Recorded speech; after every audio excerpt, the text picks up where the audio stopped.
আসসালামু আলাইকুম everyone, welcome back to my channel. আশা করি সবাই ভালো আছেন। আমরাও আল্লাহর রহমতে ভালো আছি। আজ চলে আসলাম আপনাদের মাঝে একটি ব্লগ নিয়ে। ভিডিওটি আমার কিছুদিন আগের করা, বিভিন্ন ব্যস্ততার কারণে শেয়ার করতে দেরি হয়ে গেল। ওয়েদারটা অনেক সুন্দর, তাই একটু বাইরে ঘোরাঘুরি করতে বের হয়ে গেলাম। তাই ভাবলাম সুন্দর মুহূর্ত দৃশ্যগুলো আপনাদের সাথে শেয়ার করি। এর চেয়েও বড় কথা হলো, ইউরোপে এখন বসন্তের ছোঁয়া। যেদিকেই তাকাই সেদিকে ফুলের সমারোহ। প্রকৃতি অপরূপভাবে সেজেছে, দেখেই মনটা ভালো হয়ে গেল। তো সবাই পুরো ভিডিওটির সাথে থাকুন, ভিডিওটি উপভোগ করুন।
এই যে ফুলগুলোকে দেখছেন, এই ফুলগুলোকে বলে চেরি ফুল। কি অপরূপ সুন্দর লাগছে, তাই না? মনে হচ্ছে কেউ যেন গাছে ফুলগুলো সাজিয়ে রেখেছে। গাছে কোনো পাতা নেই, শুধু ফুল আর ফুল। আমার আজকের পুরো ব্লগটি ফুল দিয়ে সাজানো। যারা ফুল প্রিয় মানুষ, আশা করি ব্লগটি তাদের ভালো লাগবে। রাস্তার দুই পাশ দেখে চোখ জুড়িয়ে যাচ্ছে। ফুলগুলো দেখে মনে হচ্ছে কোনো প্লাস্টিক ফুল কেউ যেন সাজিয়ে রেখেছে।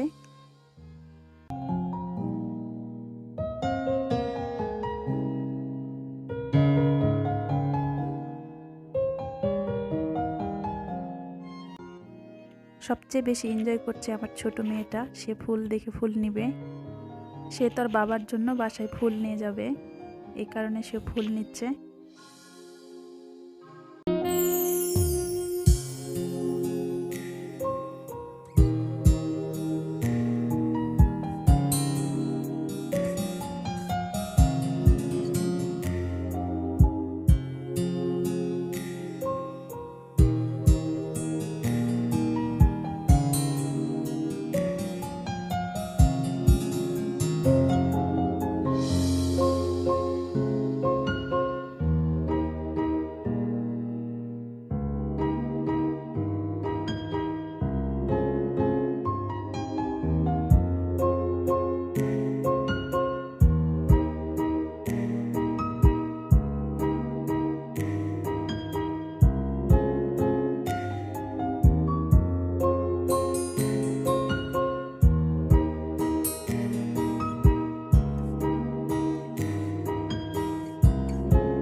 এই তো ঘোরাঘুরি শেষ করলাম, এখন যাব একটু মার্কেটে কিছু কেনাকাটা করব। বাইরেও ফুল, মার্কেটের ভেতরেও ফুল, মার্কেটে ঢুকতে না ঢুকতে আবারও সামনে ফুল, তাই একটু ভিডিও করে নিলাম।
আমাদের ঘোরাঘুরি কেনাকাটা দুটোই শেষ, এখন মার্কেট থেকে বেরিয়ে যাচ্ছি। আপনাদের সাথে ব্লগটি শেয়ার করে অনেক ভালো লাগলো, আশা করি আপনাদেরও ভালো লেগেছে। এতক্ষণ সাথে থাকার জন্য সবাইকে ধন্যবাদ। যারা আমার চ্যানেলে নতুন তারা অবশ্যই আমার চ্যানেলটিকে সাবস্ক্রাইব করে আমার পাশে থাকবেন এবং লাইক কমেন্ট শেয়ার করে আমাকে উৎসাহ দিবেন। ধন্যবাদ সবাইকে। আজ এ পর্যন্তই। পরবর্তী ব্লগ দেখার আমন্ত্রণ জানিয়ে আজ এখানেই বিদায় নিচ্ছি। ভালো থাকবেন, সুস্থ থাকবেন। আল্লাহ হাফেজ।